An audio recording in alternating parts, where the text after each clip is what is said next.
Hello, I'm Matt Galloway, and this is the Current Podcast. Because together we can give ourselves more than any foreign government can ever take away. We can more than offset the effects of any U.S. tariffs by eliminating internal trade barriers alone. That was Mark Carney back in March with a promise to build one Canadian economy. In the face of a trade war with the U.S., the Prime Minister promised to eliminate provincial trade barriers by Canada Day.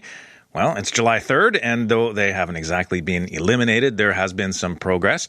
The government passed legislation on internal trade and labour mobility, Bill C-5, and it scrapped all federal exceptions to the Canada Free Trade Agreement. But many barriers remain in place, and according to my first guest, the government may actually be creating new ones. Ryan Mallough is with the Canadian Federation of Independent Business. Good morning. Good morning. Mark Carney promised to make internal trade more free. How are we doing on that front? We're certainly headed in the right direction. We've got 7 governments, the feds in 6 provinces that have introduced some form of mutual recognition legislation, which means if rules work in one province, they should work in another.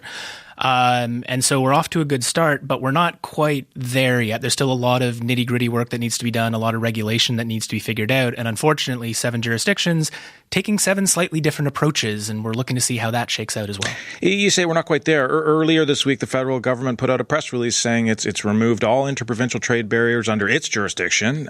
Isn't that significant progress? It is significant progress, but a lot of internal trade comes down to the provinces. The feds do have some jurisdiction over some areas, and they have gotten rid of those exceptions under the trade agreement, but there's still a lot of work at the provincial level that needs to be done in order to really get to true free trade. Mark Carney estimates that eliminating those trade barriers would increase the size of Canada's economy by over $200 billion. Tell us, how do these internal trade barriers impact your members? So it really comes down to trying to understand confusing rules, trying to make sure that you are compliant, trying to move labor.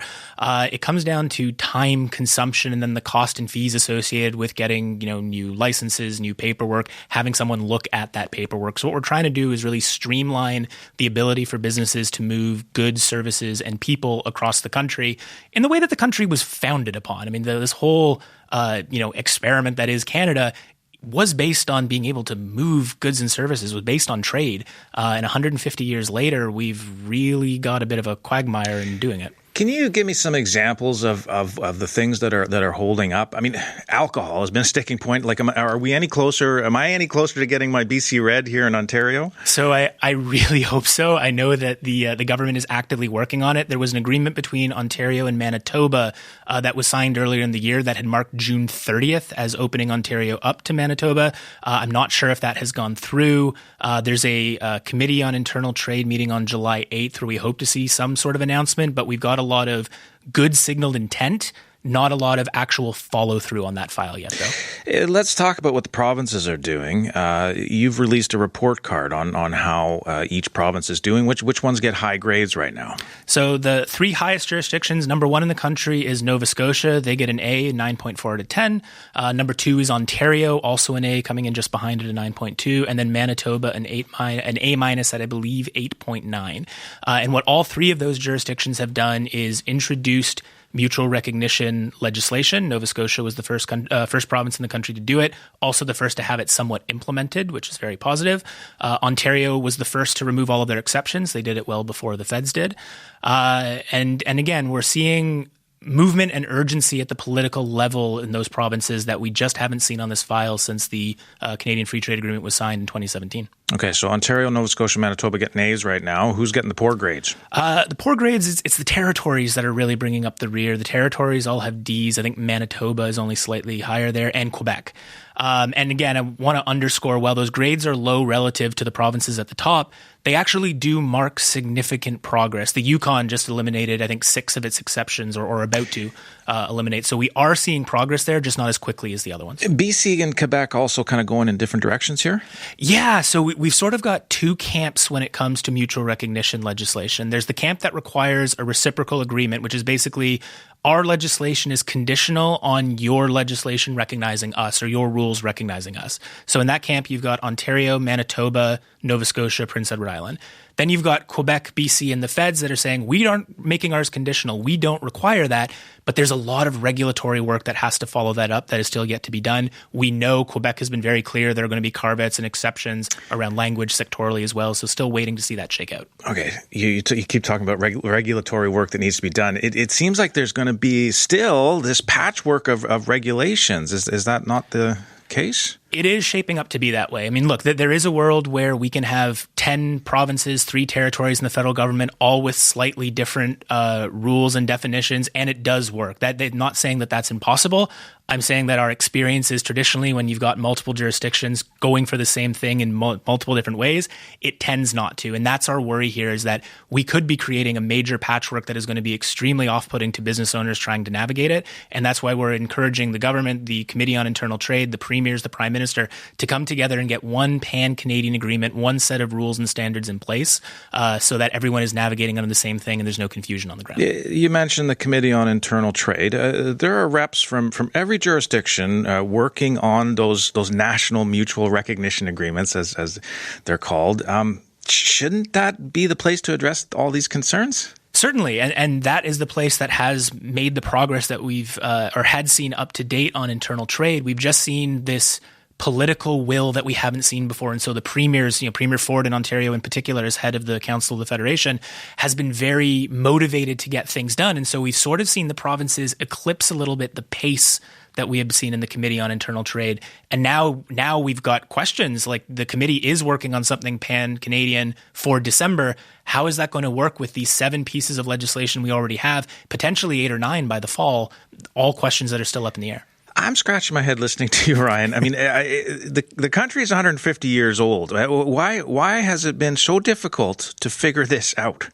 That's always been the key question. I mean, if I had the answer to that, we'd have free internal trade right now. I mean, it's been extremely frustrating. We've seen, I mean, there's sectoral carve-outs. There are provinces that want to protect their own industries. There's always a reason to insert another rule that seems all right at the time, but over 150 years, that really, really adds up and gets us to a point where, our members will tell us it is much easier to move things, not just with the U.S. You've got members that say it's easier to move things with Europe than it is the province next door. And you can't have that. You can't have that at the best of times. You can't have that when you're engaged in a major trade battle with your biggest trading partner. We have to figure our house out at home.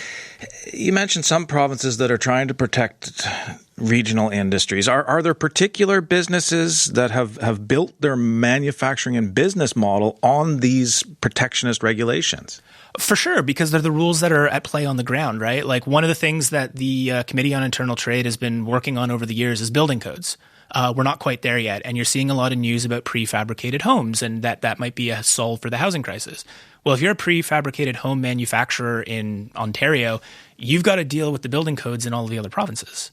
That's not straightened out. So it's not the business's fault for playing by the rules that they're given, but the rules that they've been given are tough. There will need to be a transition for some businesses, but ultimately it is the best way to go for the country to open those rules up. So I guess that leads to the question, who loses if the barriers are removed?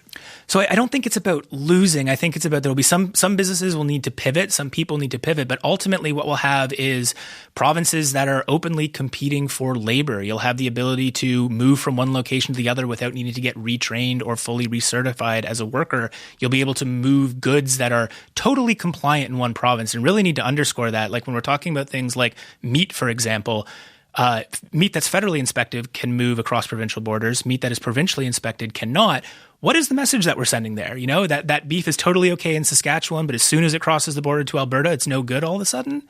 Like that, it just doesn't make sense. And I think that's the motivation, and that's what the thinking that we need our governments to be coming at this with, is that the rules need to make sense. It needs to be straightforward. If it works in one province, it should work in another, unless there is a very clear, clean reason it doesn't. All right. Excellent. Thank you for giving us your insight on this. Anytime. Ryan Mallough is with the Canadian Federation of Independent Business. Joining me now is Ryan Manucha. He's a research fellow with the CD Howe Institute and the author of Booze, Cigarettes, and Constitutional Dust-Ups, Canada's Quest for Interprovincial Trade. Good morning. Good morning. What do you think of what you just heard from Ryan Mallough? Ryan encapsulated it excellently. I think the current state of play on internal trade is that a lot of what we've talked about in academic circles for years has actually been implemented inside of legislation. This concept of mutual recognition. If the goods, service, or person was certified in another province as good enough for them, it should be good enough to be consumed and sold in another province. And this was a theory. It was sort of circulating in papers. And the game-changing change that happened post-Trump's election is that this concept is now found inside of our provincial and now federal legislation, certain provinces. And that is a stepwise function. But as Ryan absolutely pointed out, that's absolutely correct. The hard work is now left to the regulators to implement on this concept of permitting the liberalized flow of goods and services across the provinces. We heard Ryan talk about Bill C-5 and the various interprovincial deals that are happening. Is there a concern about creating a new patchwork of regulations rather than just solving this problem? I've been really impressed to see the entrepreneurialism amongst certain regulators. Take the financial services regulator in Ontario. They came out with an express lane entry program just a few days ago to permit, this regulator in Ontario covers insurance adjusters and mortgage brokers. And they've created this express lane to expedite to the most impressive degree I have seen on getting folks credentialed in one province into Ontario under those same credentials, as long as you sort of notify the local regulatory authority. So at the same time, there is patchwork. We're working through if this was an easy task, we would have done it, right? This is tough, and the experimentation is inspiring, and it propels other regulators to go even further. Well, why has it been so hard to create that one Canadian economy that Mark Carney promised? Canada is the world's second largest country by landmass. We have incredible diversity in topography and people, social customs. And in order to keep the country together, you had to have a constitution that gave provinces considerable regulatory and legislative authority. That's lots of jurisdiction. With that same power to keep the country together, that you can create, 13 fiefdoms. And so we're asking ourselves at this point in time, let's be better angels of our nature and come together. It's almost like a collective good argument. Let's restrain ourselves from creating these fiefdoms in the interest of national security, prosperity, and our way of life. Let's get into the specifics here. Some of those fiefdoms. I mean, what interprovincial trade barriers are going to be the hardest to remove right now? Yeah, the movement of people, quite frankly. Then that's where the options are immense, right? The ability to translate credentials and certifications from one province to another. Trucking is another really big one.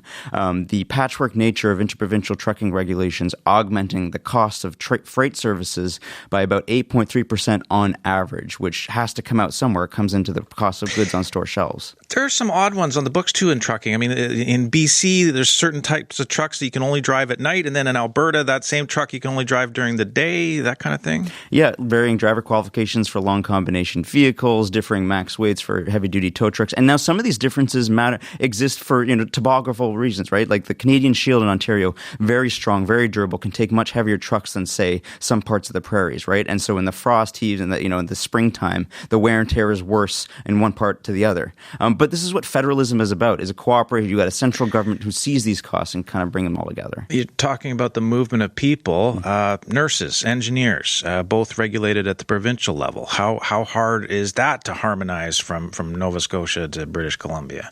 It starts with a changing in culture. What we're doing, we're on the precipice of a culture change, not just a policy change, where our regulators in Ontario and BC and Manitoba are talking to their counterparts elsewhere. They're learning how is it that they do it, and they do it differently. And we're in constant communication, information exchange, reason giving. If I'm not going to give full credentials to an incoming social worker from another province, I've got to be able to read out why, right? Why is there a difference? And then what's the condition to bridge that divide? And then over time, and we have 70 years of experience between Australia and the EU combined. What happens is over time, those differences bridge and we get to common harmonized platforms.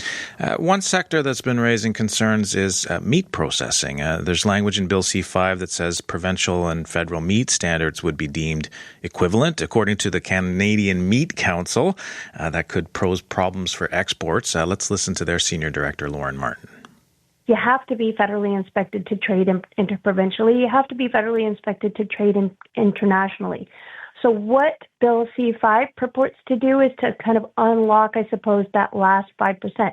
But all we're saying is let's maybe unpack that and proceed with caution because in doing so, we don't want to jeopardize our international trade relationships, which rely on those federal standards. Because again, the standards between provinces can be different, and they are different than the federal standards. So I guess that's the question is, are all interprovincial trade barriers bad? Look, like with meat inspection, the federally licensed abattoirs are the ones who get to have their meat moving across the borders. And it's essentially controlled by an oligopoly, if not a duopoly. The argument that like the provincial standards are not good enough, either we have to admit that some province is on the precipice of some sort of outbreak, or we have to admit that the provincial rules are good enough for, like, one of the two has to be true here. And so I'm always, you have to be able to articulate in facts and science why a distinction exists and why you have to perpetuate a trade barrier. And look, I'm not dogmatic here, right? Like, it's July 3rd and we still have supply management. Supply management is technically a trade barrier, right? Let's not even get into supply management. It's technically a trade barrier, but, in some echelons of policy, someone has decided this is an overriding public policy interest, and it trumps even the desire for interprovincial free trade on this file. Well, let's take a step back. You mentioned international examples. Talk to me about Australia. What happened there?